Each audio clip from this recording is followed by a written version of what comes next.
Welcome to face master கம்மி ஆரத்தி பார்க்க போகிறோம்னா ஓபிஎஸ் இது வரைக்கும் பார்த்தீங்கன்னா பிஜேபியோட கூட்டணியில் இருந்தார். ஆனால் பிஜேபி பெரிய லெவலில் ஓபிஎஸை கண்டுக்காதனால இப்போ சந்திக்க கூட பார்த்தீங்கன்னா மோடி வந்து பெரிய லெவலில் அனுமதி தரல. இந்த மாதிரி சிக்கல் பார்த்தீங்கன்னா தொடர்ந்து நீடிச்சிட்ருக்கால ஓபிஎஸை பார்த்தீங்கன்னா காலி பண்ண போகிறாங்கன்ற எண்ணம் பார்த்தீங்கன்னா அவங்க அன்றைக்கி வர ஆரம்பிச்சிருச்சு. அதனால பார்த்தீங்கன்னா ஓபிஎஸ் வந்து இவ்வளோ நாள் அமைதியாக இருந்தவர் திடீர்னு பார்த்தீங்கன்னா டெல்லிக்கு எதிராக பார்த்தீங்கன்னா ஒரு கண்டன அறிக்கையை வந்து கொடுத்துருக்காரு. இந்த கல்வி நிலுவைத் தொகையை பார்த்தீங்கன்னா 2151 கோடி பார்த்திங்கன்னா உடனே கொடுக்கணும் அப்படின்ற மாதிரி வந்து சொல்லியிருந்தார். ஸோ அதுக்கு கண்டன அறிக்கை கொடுத்துருந்தார். ஸோ இது மிகப்பெரிய லெவலில் பரபரப்பாக பேசப்படுது. அதிமுகவினர் கூட பார்த்திங்கன்னா ஓபிஎஸ் பக்கம் போகிறதுக்கான வாய்ப்பு இருக்குது. ஏன்னா நிறைய பேர் அதிமுகவினர் பிஜேபி கூட்டணியை விரும்பவே இல்லை.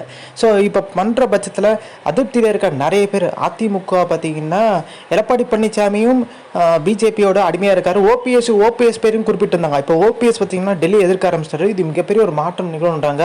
இப்போ விஜயோட கூட்டணி வைக்கும்போது ஓபிஎஸ் கூட்டணி வைக்கும்போது மிகப்பெரிய லெவலில் வெற்றி பெறதுக்கான வாய்ப்பு இருக்குது. ஆனால் எடப்பாடி பழனிசாமிக்கும் விஜயோட தான் கூட்டணி வைக்கணும்னு ஆசை. பிஜேபிகிட்ட சிக்கி தவிக்கிறாரு. ஒன்று பார்த்திங்கன்னா அவரோட மகன் பார்த்திங்கன்னா மிதுன் காந்தி, இன்னொன்று அவரோட சம்பந்தி ராமலிங்கன்றவர் பார்த்திங்கன்னா முக்கியமான வழக்கில் சிக்கியிருக்காரு.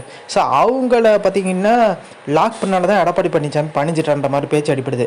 இப்போ அதிமுக அதிருப்தியில் இருக்கவங்களாம் திமுக போயிட்டு இருந்தாங்கல்ல, அது இப்போ பார்த்திங்கன்னா மாறுன்றாங்க. ஓபிஎஸ் பக்கம் வர்றதுக்கான வாய்ப்பு அதிகன்றாங்க. ஸோ இந்த இன்ஃபர்மேஷன் பிடிச்சா like share subscribe. Thanks for வாட்சிங் திஸ் வீடியோ.